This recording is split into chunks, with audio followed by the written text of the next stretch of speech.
Professor Sujiva Amarasena, mentor of my academic career. He is very special to this audience, not because he is the Vice Chancellor of University of Ruhuna, but he is an alumni. He is from the second batch of the Faculty of Medicine, University of Ruhuna. He obtained his MBBS in 1985 with second class upper division honors with a distinction to pediatrics. He was the first in the batch and the second in the all-island merit list.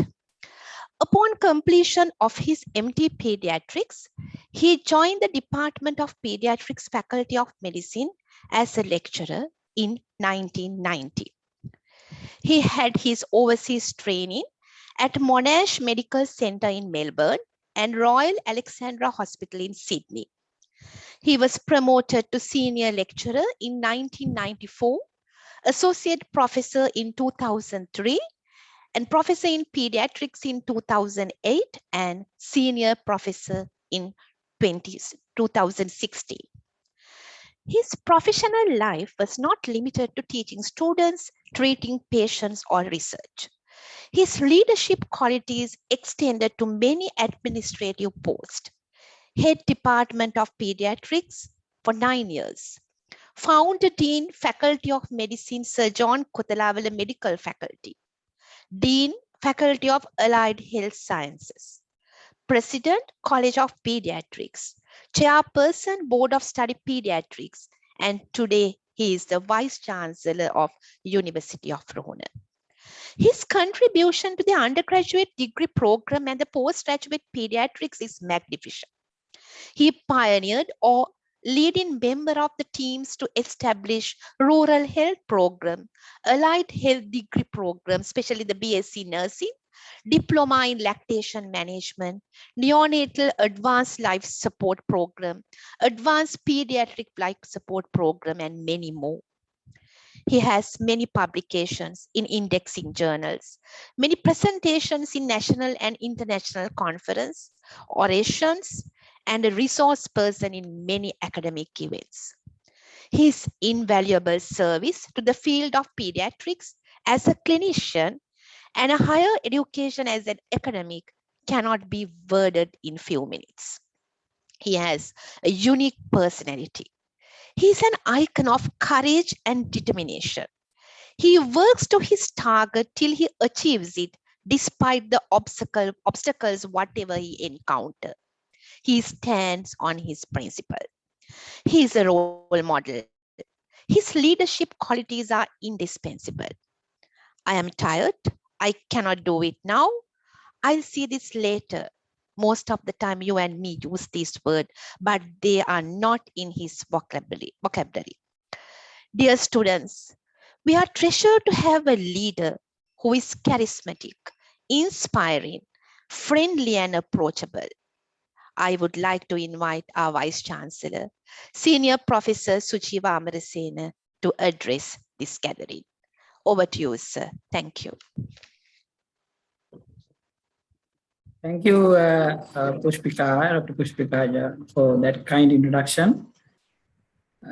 Dean, Faculty of Medicine, Director, Career Guidance Unit, Dr. Tusita Gunawardena, and Coordinator from Faculty of Medicine, Dr. Lairi Prabodhar, and all my colleagues and members of the Career Guidance Unit staff. Dear students, let me first say thank you very much for organizing this event today. And I must congratulate the Career Guidance Unit for selecting the right name. I think it's a coffee hour. Coffee hour is a good term. Coffee hour, you can use that term for anybody this time and use many other people. Coffee hour with Dean, coffee hour with any senior professor, coffee hour with any academic and students on line at the moment under the COVID-19 restrictions, which I think could change when the university could reopen, and we can probably slowly change this to coffee hour with somebody inside the university in different faculties on different days and many other activities, so that we can actively develop understandings and links and also friendships with the students, because all this time students were believing in the past that the staff is a group of animal who are really looking for their blood and not being very helpful, only to say you failed exams if you come across them, kind of attitude and information. So which we have been able to change over the last 2 years, right? So I think in that sense, coffee hour would be a golden theme with a golden name for the future of University of Ruhuna. So let me congratulate your career guidance unit for doing that, and also for inviting me for this first talk with the medical students. And I believe most of the medical students today are from first and second years, and some from senior students as well. So let me just start with few things. I do not think I can cover everything about your career in 1 hour, but I will try to be as short as possible, giving you most important information with regard to your career. So most of you, let's say all of you have started your career as medical students maybe early this year, last year, so in the first or second year. We assume from that point of onwards, if you don't do anything really wrong, none of you will end up going home without MBBS. Let's put it that way. So all the students are expected to get MBBS at the end of their 5 years of training and exams and curriculum course. Very few, if at all, will ever leave this MBBS course without passing the exams during the given period of time. Of course, very few have done that as well, but rarely. So assume that all of you will ultimately become doctors with MBBS. What should you do to ensure that you don't delay that? Because I think becoming an MBBS doctor will happen, not automatically. You'll have to work for it, and I think most of you will work, and all of you are capable because you belong to the cream. You belong to the cream of advanced level students in biological stream. So as a result of which, you should be able to go through this MBBS course without any difficulty. So you have 4 exams to clear: second MBBS, third MBBS part 1, third MBBS part 2, and final MBBS exam. I think if you just commit yourself for routine educational activity, including your lectures, small group teachings, the tutorials, the practicals, the in-course assessments, and exams, with extra work during your after hours from the course, you will easily go through this course. I think most important message that I could give you there is for you to learn how to manage your time. Manage your time. You will be working from 8 a.m. to 4 p.m. You might or you may have some free time during the day. And if you do have free time, make sure that you do not waste that free time. See, sometimes during a practical class, one group might be doing a practical and your group might be free during that particular time. So you can utilize that time for some learning, may not be necessarily your subject work, but anything else as well, without wasting it.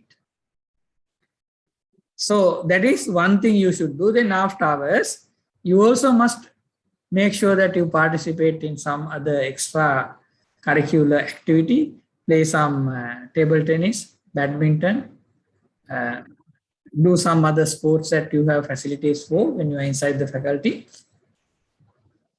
and ensure that you keep your fitness. 3 important things there for maintain your to maintain your health is ensure that you get good nutrition. That means you need to eat at least 3 main meals of the day, and then ensure that you do your regular exercise, and then sleep well. So don't ever deprive sleep to study for exams. That is one clear message that I want to give you.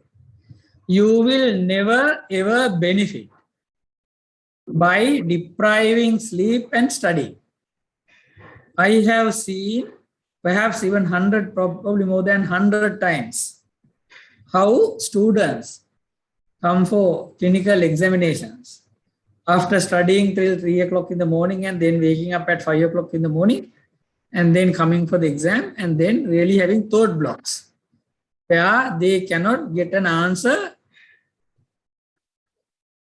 from their mind for a simple question. So you get into thought blocks when you do that in exams, and you know some subjects that you know very well. Subject material that you know very well sometimes doesn't come out. So that is one problem that all of you might engage in, which you should not do. If you study on a daily basis for 1 or 2 hours, just to cover what you are learning every day, reinforcing that in your memory, you will probably remember that. And you don't have to deprive sleep and study. And of course, then you can use your weekends and holidays for studies, and then also your other leisure activity. It is extremely important to use your time for leisure activity as well as sports. The reason being, you do develop some other skills required for jobs and life. One important skill you will learn is time management skills. We really look for doctors who can manage time very well. You have to do 100 activities during a given day.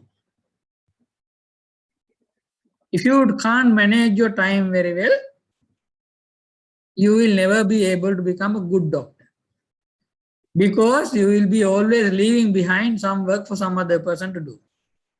All of us do 100 activities or more a day. So we are mostly multitasking people. And then if you can't manage time, you can never do multitasking and your life will be miserable. Your life will be miserable. And it happens even in your family life, marriage, everywhere. Yeah, you have to look after your children, you have to go to work, you have to work 6 hours a day. Sometimes you have to engage in some other activity. So all that takes time, and learning how to manage time is extremely important. Therefore, learn not to waste time, utilize time, because you can never save time.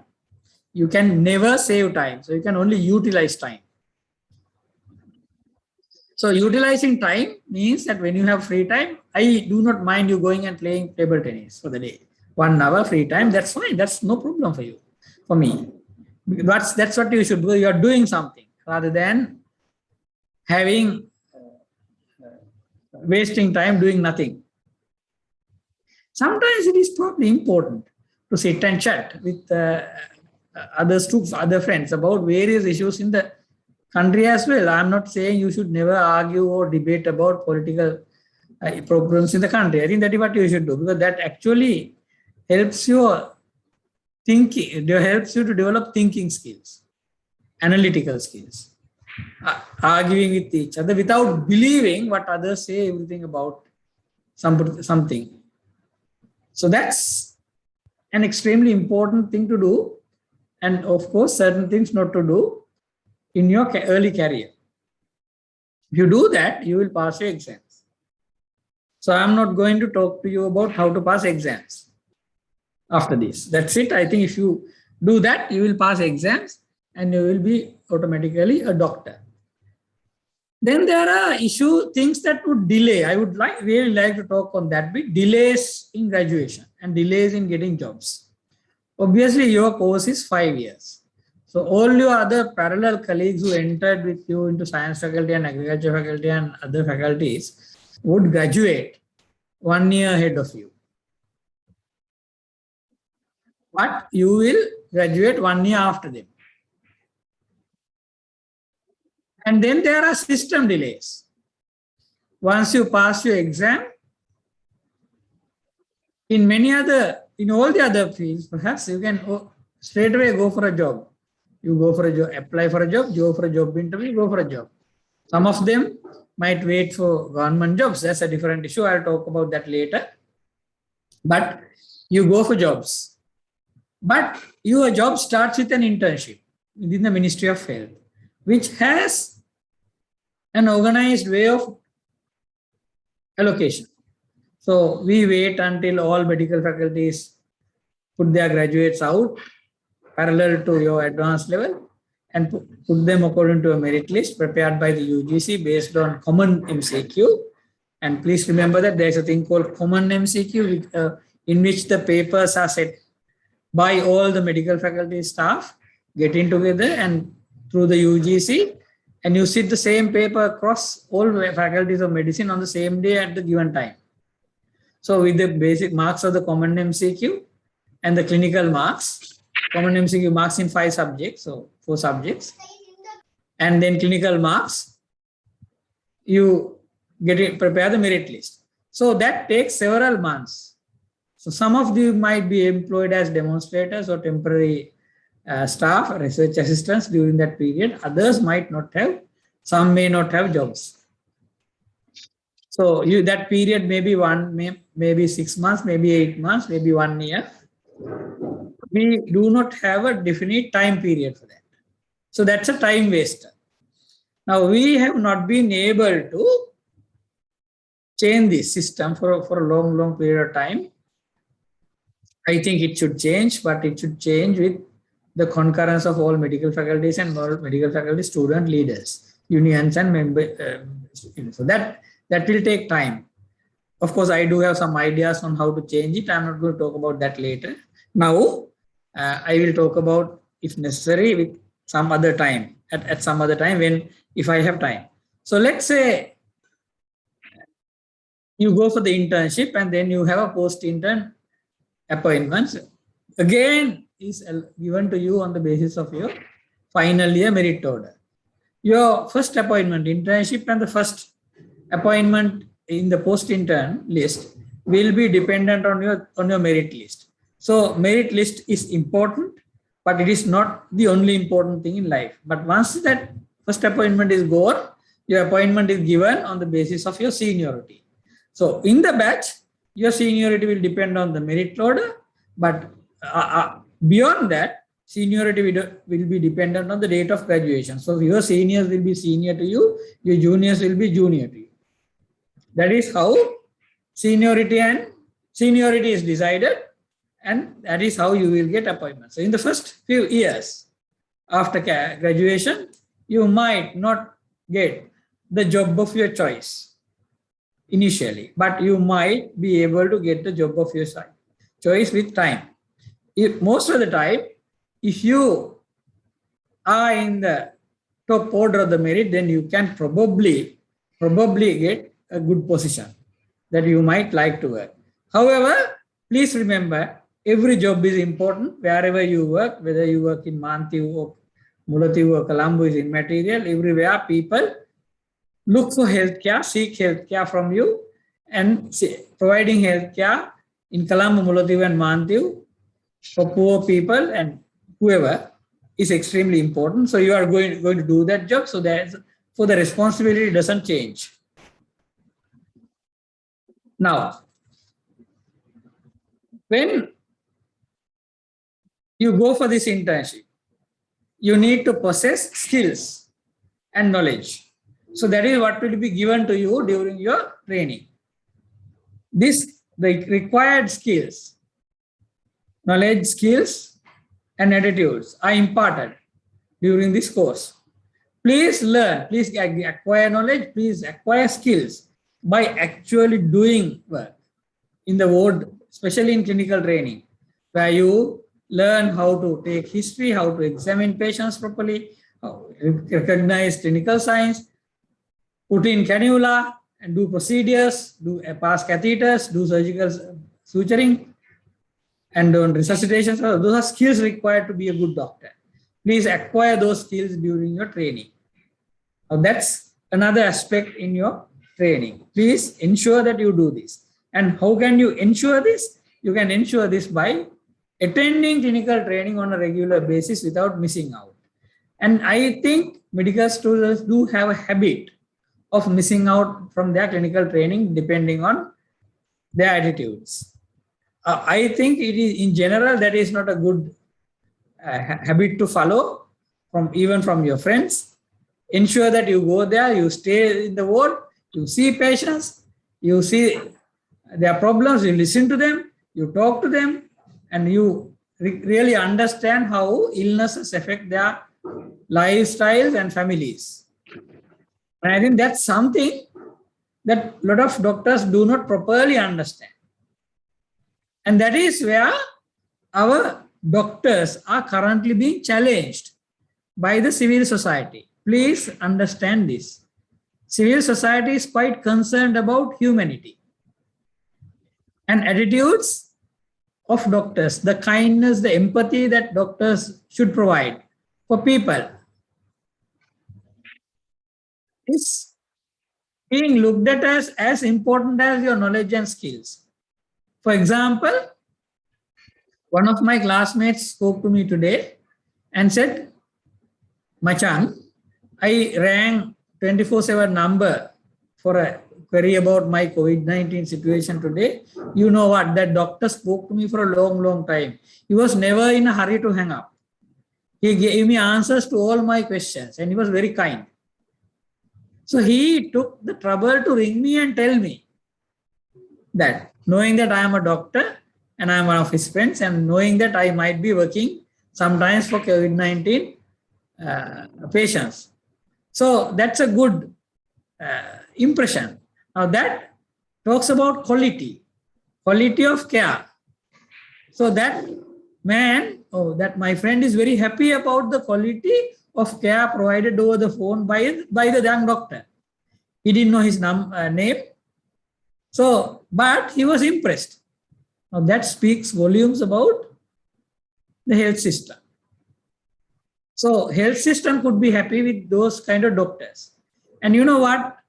He does contribute to maintain a free health system by paying taxes, both direct and indirect. Now he is happy to pay taxes for healthcare. Understand that. So if you can be kind, if you can be considerate, if you can show empathy to patients, then people would contribute and pay you back, appreciate you, pay you back in terms of taxes to pay salaries and overtime or whatever you are getting in time as doctors one day. So that's the most important thing to learn from that little story. So now you know what is being challenged. So in summary there, what I want to say is that you can probably acquire a lot of knowledge from books. You can become a good doctor by going through learning in the lecture hall, reading books and in the ward. However, humanity comes from heart. It doesn't come from books. So, මානව දයාව වෙන්නේ හදවතින්. දැනුම ආකල්ප වර්ධනය කරගන්න පුළුවන් පුහුණුව තුළ. So that's the message there. You need to ensure that you are kind and considerate, not in the ward with patients, but to everybody in life. Your mother, your father, your sisters and brothers, your colleagues, your friends, your batchmates, everybody. So that's an important skill to learn. Be kind and considerate and don't disrespect anybody. Respect every friend. Talk to him or her with their name, with respect. Don't use nicknames, because nicknames insult people. And then be nice to them. Nobody would know today what your merit order would be in another 5 years' time. Nobody would know where you will be working in another 5 years' time. You might be working in the same ward as co-house officers, interns. You might be working as co-house officers or interns together. You might be working in a remote hospital, and you might be the only other colleague with other batchmate of yours. And if you don't maintain good relationships, just imagine working with the person whom you dislike today, in the future, in 5 years' time, working as a co-house officer. So I think you should develop good interpersonal relationships or good human relationships with your other colleagues, batchmates, senior and junior. I tell this to everybody, even seniors, because nobody would know that with some accident, you might not be able to sit the exam on time. Say, suppose you met with an accident just before the final MBBS exam and you are not able to sit the exam for 3 months, including both main and repeat, and you will be sitting the exam with the junior batch. So then you will be joining the junior batch. So I've been telling in the past that you had ragged some of these people severely, and now you have to be a colleague of that person, those people. Now that is very difficult. We have gone through these difficulties in life. So I'm telling you today, get rid of all these bad habits that have been taught to you by not your parents, not by your teachers, not by your religious leaders, but your seniors and maybe student union leaders in the past. So we have opened this dialogue up some time back and change this. So try to maintain this. Now that is one thing that you must do, and I think I will probably stop you going there. And I will talk to you about what you should be doing and planning and thinking of after your graduation now. What you can, now you can understand, if you delay your graduation, you will delay if you delay your course, even by 1 month, you delay your graduation, you delay everything in your life after that. It delays your marriages, it delays your internship, it delays your career. So because everything is time bound, everything is time bound. After the internship, somebody can decide to specialize, become a specialist surgeon, consultant, specialist physician, consultant physician, pediatrician, obstetrician, and you name many other fields, ENT surgeon, 100 or 200 other fields are there. I think you can choose any of these fields with time when you get experience, probably a little too early now. When should you decide? I don't know. I think there is no clear answer. I probably decided to specialize in pediatrics in my 3rd or 4th year in medical school, because I started liking pediatrics and I thought I will do pediatrics. Right? So, but many people decide later after graduation, during their internship. So you can, but decide early as much as possible, maybe during your internship, and then work towards it if you want to specialize. So early in the internship, decide either to specialize in a particular area and then plan for that. In planning, you have to complete internship, you have to complete post-year intern 1 year period to do a postgraduate exam. Without that 1 year period, you will not be able to do any of the postgraduate exam. So it is generic requirement. Everybody must have the internship, the Sri Lanka Medical Council registration, and then 1 year post-intern experience. So that during that period, if you want to pass your postgraduate exam, you prepare during that period and sit for exams at the earliest available opportunity. Whether you want to do medicine, surgery, pediatrics, ONG, ENT, orthopedics, like community medicine, forensic medicine, there are many fields. You can become specialist and you decide on early and prepare yourself and sit at the earliest available opportunity is my advice for you. There are others who have different choices in career. So some people decide not to specialize. Nothing wrong in it. There's nothing wrong to. So anybody not to specialize in a particular area. But there's something wrong if you say, I don't want to acquire any further knowledge. That is not right. So even if you are an ordinary doctor, career medical officer, we call them career medical officers. You join as a medical officer to the Ministry of Health, you retire as a medical officer. No, doesn't become a specialist. Career medical officers are there in the medical health system. But most important thing is that the knowledge that you acquire today would be outdated in few years time. So you have to learn how to acquire knowledge. Be a lifelong learner by reading books, journals, going and participating in continuous medical education or professional development meetings, academic sessions, congresses, and conferences. Join, ask questions, learn more and more, so that you keep yourself updated about everything. Otherwise, what you learn today will become outdated and you will become an outdated doctor. So I never learned about COVID-19 in 1980s, early 80s before I graduated, but I had to learn that. I probably didn't learn anything about ivermectin or what many drugs that are being used today or trialed today for COVID-19, but I'm learning about all these. So I have the attitude to learn. So all of you should have that attitude to continuously learn in every field, not necessarily medicine, but every field in the world. You have to learn, because these things keep on changing, technologies change, and therefore you have to relearn whatever, including the way you operate. You might become a surgeon today. One day in another 10 years time, you will be a surgeon. But the surgical techniques will change with research. They will say this might be a better way to operate on a person with a hernia, so that recurrence rate is lower. Right? So that is the kind of thing that will happen in life, in your career. Remember, you are a doctor who will be working in the health system in the latter half of the 21st century as well.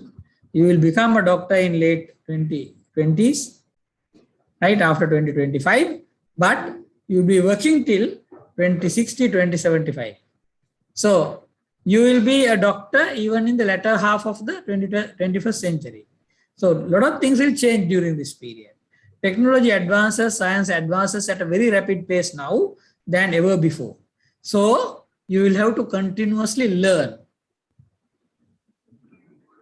Learn that habit to relearn whatever. And please learn to unlearn bad things or old techniques. Remember, if you learn something today, even as something correct, as a correct technique, or even something bad, you will have to unlearn that in your career and then relearn something new. And please remember, unlearning is difficult more than relearning. You always will follow the bad habit. I think it happens, the best example is actually road driving. There are some bad drivers. They have learned bad things and they continuously do bad things in driving, and they do damage the civil society. Now that's something as simple as that to me. Right.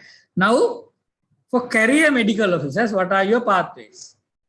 So you can actually become a career medical officer in the Ministry of Health. If you want to become a career medical officer, you can. There are several grades: preliminary grade, grade 2, and grade 1. So your salary will increase with the seniority and with exams. And there is a thing called efficiency bar and so on.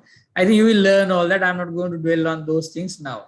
So that is one pathway. Career medical officer pathway is going up with the grade, preliminary grade, grade 2, grade 1. Then there is specialist pathway for everything. Pediatrician, that's MD. And that includes medical administration. Medical administration is a specialized field. There are specialists in medical administration. So Director General of Health Services is a specialist in medical administration. He has got MD in medical administration. So you cannot get there just because of seniority. You can become an MO, medical officer in the OPD, outpatients department, as a career medical officer. And maybe you can perhaps become the medical officer in charge as well, if you are senior. But you will never become a director of a hospital, because that is a medical specialist pathway. Every field is more or less specialized now. Community medicine. Community medicine, that's community physician. So specialist community physician. So every pathway has a specialist, and so the roles of career medical officers towards retirement becomes less and less. they almost always end up in places like outpatients departments. There are things that will change and develop. Please remember, medicine will never stay as it is today in another 25 years. It is going to branch out. Like, for example, now some of you might be taking up academic field. So one of you might become an anatomist, a physiologist, or specialist or senior lecturer, professor in biochemistry, academic fields. Or one of you might become a vice chancellor or a dean of a medical faculty by becoming an academic. So all those potentials are there for you. Once you get your degree, anything is possible in your career. You don't have to necessarily restrict yourself into medicine as well. There are some politicians today, even I think this parliament has more MBBS doctors than many other parliaments in the past, including specialists. At least two or three people whom I would remember would be Dr. Sudarshini Fernandopoulos, who is a specialist consultant or consultant community physician before taking up politics. Professor Channa Jayasoman, who is a professor in pharmacology, and Professor Tissa Vitarana, who was professor in microbiology. Right? So they were specialists before joining politics. So anything is possible.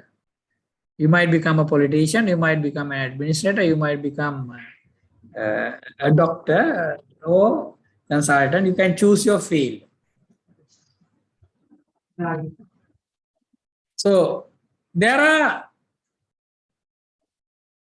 pathways for you to go in many directions that way. So you can become a doctor can go and become a specialist or a career medical officer. Some can become academics, others can go and join some other field. So it is possible. But however, these are, at the end of the day, these are employments. Employments are only in 4 sectors for anybody.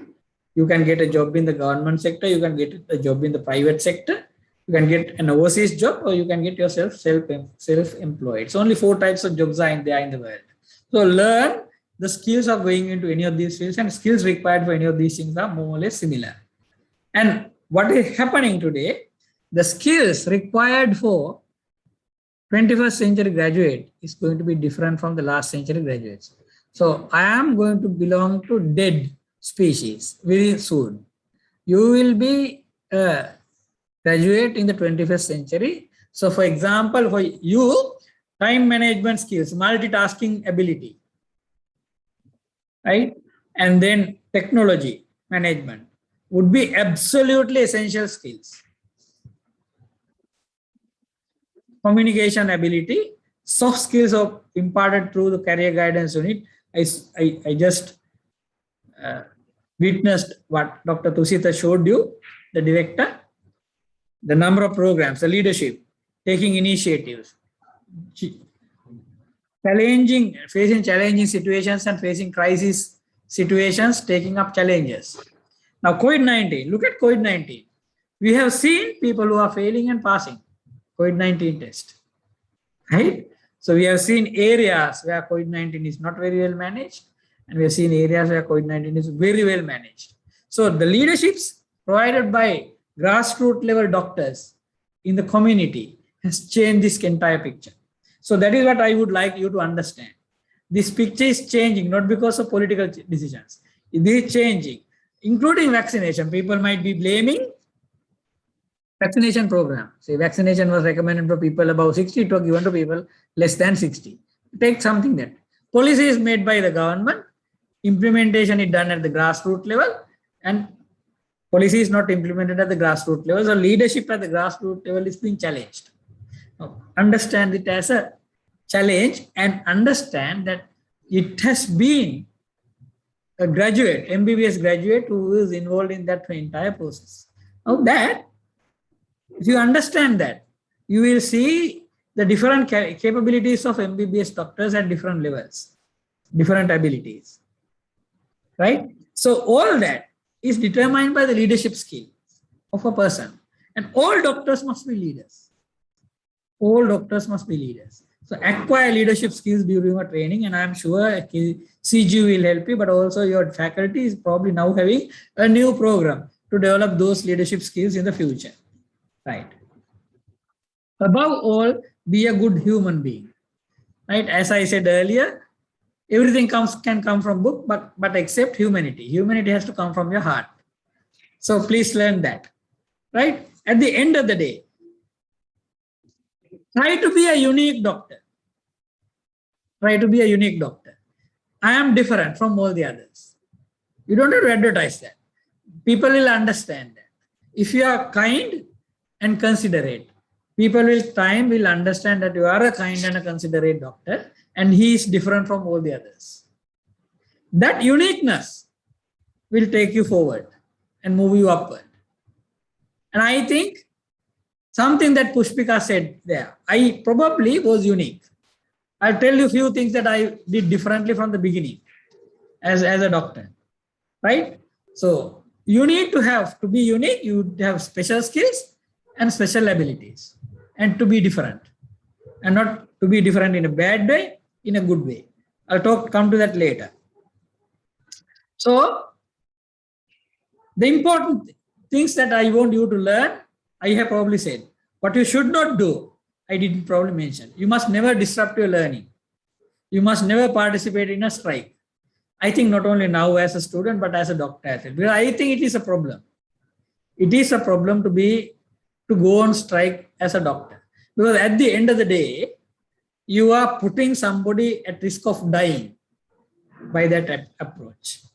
And anybody will pay any amount of money to save their life. Now, that is what exactly is happening with COVID-19. COVID-19 today has become commercialized. And there are many people who are involved in commercialization and earning money, make it a business from people's lives. And I think that's something that you probably have learned from stories. You must have definitely heard stories from the community, from your parents, from your families, how things have happened, how bodies are brought to big hospitals to do a PCR, and how much transport does it cost, and to get the body clearance with a PCR report and then taking it back, and so on and so forth. It has become a hugely costly business today. And I think we are actually punishing those people who actually funded our own education, our own medical education in that way. And please remember, this education might be free for you and of tuition fees, but somebody else is paying for it, and that somebody else is poor people at public money. And that public money comes from everybody. It's not only rich man in Colombo that is paying that tax. It's actually poor man in Mantiu and Mullatiu and also in Badulla rural village, including our own indigenous populations, paying indirect taxes for your education. So their lives are as important as anybody else's life. Their contribution is as important as that. So when you deprive your services during a strike to anybody, the people with money will go and buy that service from somebody else. But people who are poor, who can't afford, can't pay for that service, and they will suffer at least for a day, maybe two. So please learn not to do strikes. Because I think you do have the right to take trade union action, but I think this 100 years old weapon, strike, was discovered as a weapon 100 years back. And I do not think it is good to use that weapon today in the 21st century. So that is something that I wanted to tell everybody. Rethink about it. I have, as a doctor, long time back before joining the medical faculty as an academic, I have gone on trade union action. I have gone on strikes. I regret all those things today. But, and since joining the university, I have not done that. And I have seen what is suffering. What suffering is from people of this country during strike. So one thing that you should not do, go on strike during or after graduation. During strikes, it will delay your graduation. Like in 2017, all medical faculties went on strike for a year, and they delayed their graduation by 1 year for nothing at the end of the day. Right? At the end of the day, SITEM students got a better degree from KDU. Instead of an totally unrecognized degree, they got a totally recognized degree due to your strike. The students strike at that time. So that was ultimately student wasted 1 year, achieved nothing. Even if your best teacher, whom you love most, tells you to do something bad, don't do it. That's my advice. If I tell you to do something that you have learned in your childhood as bad, please don't do it. For example, if I come and ask you, go and kill that man, don't ever do it. That's something like that. Don't ever do something bad, even if your best teacher says, or your mother says, or your father says to do it, don't do it. Because you must never do bad things. Right now, how did I differ? I think I did differ from many ways from other people. As an academic, I dropped popularity from my agenda. That is one thing I dropped at the beginning in career. I thought after some time, people did not have principles and policies. Minisunda pratipatis nahi.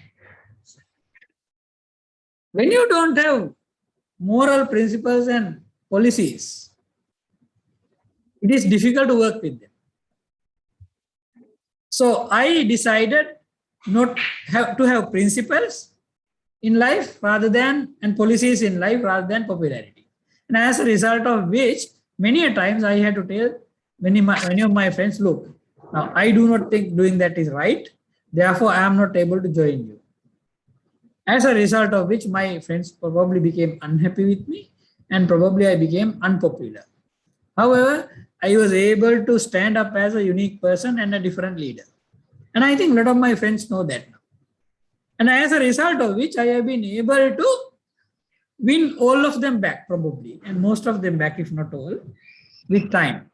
I'll tell you just some examples in my life, how it will help you in your career. I have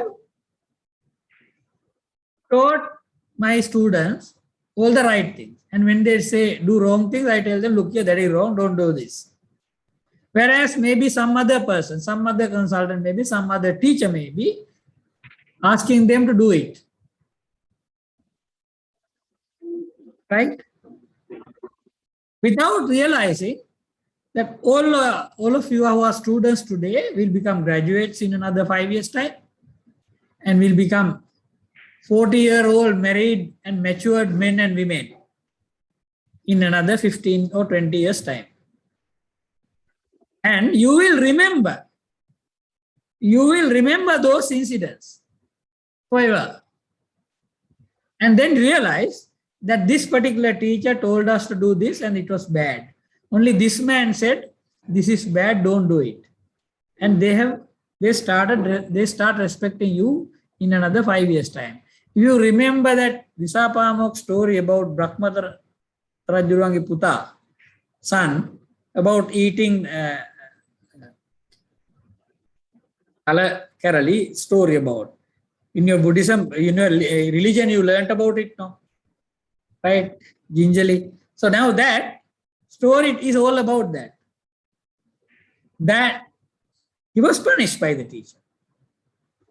And then he went back, he thought he will take revenge, but he aged, and with time, he realized that the teacher was right. So that is exactly what happens with time. So I, as a person, I don't tell my students to do bad things. And therefore, after some time, I go all over the country, teaching and training students in doctors and nurses and midwives in many new skills. And when I go to various hospitals in peripheries like Amparo, Anuradhapura, Norelia, Badulla, Mayangania, all these places I have gone for training. And these doctors come and see me all the time, say, so you are the one who told us the truth, sir. Other people didn't tell us the truth. What you have said those days was absolutely true. We experienced that today. Right? These other teachers, we have lost respect. Now that is what they come and tell me. Now that even if you don't take it as absolutely true, and there's a message there. You will age, you will become 40, you will have your own children, And that day you will realize that some of these things that you did were not right. Like some doctors today who were fighting against private medical colleges long time back, realized that it was the right thing to do for this country, establish a private medical college, because lots of people are sending their children overseas. And some of those doctors have had to send their children overseas for their own children's medical education to make them doctors. Now that's a simple example from my memory for all of you. So that's that will happen. So if you do something wrong, it will come after you. That's the other side of it. You do something wrong today, it will come behind with you. It will be with you forever. That wrong thing. So don't forget the fact that something you did wrong is being remembered by many others as stories. And they will meet in your career at different levels, at different levels, at different ages. On that day, say if you steal a book from the library, you get caught and you are punished and done away with, you graduate. And then a senior person, junior person might be there as director general, and you might go and meet the director general one day. You are the guy who took that book away from the library, right? So I'm just saying an example without a name. I don't think, I just took it as an example for you to demonstrate, to make you understand what I was trying to convince you. So if you do something bad, anything bad would be remembered by 100 other people, and that will come after you in your career. And they will remember that. And they will always tell other people also. Right? This is what this man did. Right? So I think conduct as a student is as important as good conduct as a doctor. You can have fun. I'm not saying you should not have fun. Go to beach, go to fort, enjoy yourself, sing songs. A lot of that can be done. But and play games, play sports, go on trips. So many good things to do in life, right? And all those can be done. Managing your time during the next 5 years.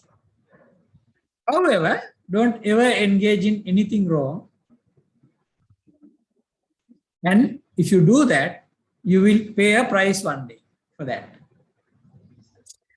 I think that's something that I want to say as what I have been trying in my entire career not to do.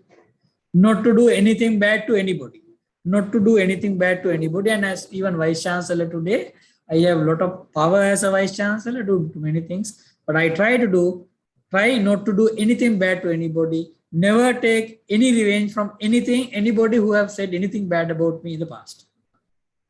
That's not my job as Vice Chancellor. I want to be a very decent Vice Chancellor with policies and principles and the right moral standards. So at the end of the day, you will be leaders.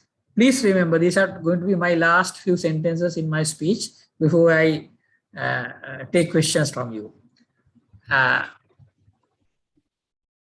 All of you will become leaders. For anybody to become a leader, you should have two kinds of authorities. You should have authority.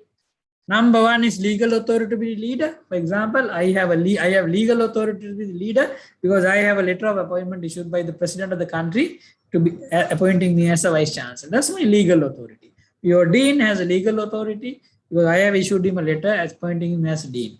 And so is Director Career Guidance Lead. That's our legal authority. The second and the most important authority is moral authority. Moral authority of a leader comes from track record. Track record. It comes from track record.